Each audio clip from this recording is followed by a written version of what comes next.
Hello mga ka-team aboard in Thailand, sawadee ka. Kapag ganito naman talaga ang panahon, ang sarap matulog. Kaya medyo natagal lang kaming gisingin si Bella. Kagaya ng kahapon, maulan pa rin dito sa Thailand. Ayan, for breakfast, nagluto lang ako ng fried chicken since this is Bella's favorite. In the morning, we have to help each other get ready Bella for school. Normally, late si Bella gumising in the morning. So, kailangan ng konting adjustment since she's kinder now. She has to wake up early. So, basically, new school, new experience, new adjustment. So, everything is new for her.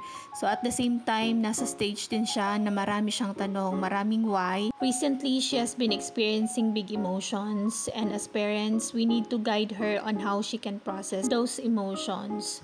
So, hindi madali. I know every parent can relate, but one by one, day by day, we'll get through this. I believe when we were small, siguro ganyan din kami.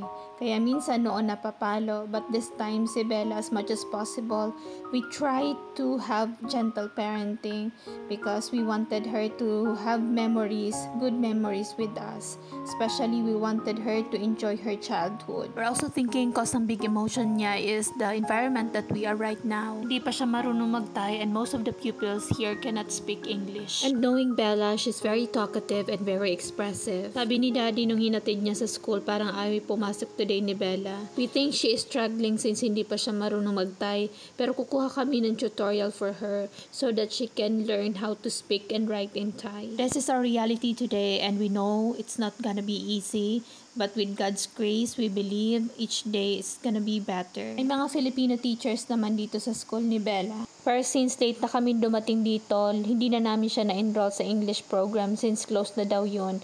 So, she is attending today the Thai intensive program where subjects are basically most in Thai. So, carry on, Bella. Soon you'll learn to speak and write in Thai. In the future, you'll learn more Thai words than us. So, many parents are telling us also she's young, she can learn easily the language and also write it easily. It's true that living overseas is not always happy as it seems in social media. Yes, maraming challenges pero kakayanin natin yan by God's grace. And for today's video, mga ka-team, thank you so much. Take care and kabkun ka.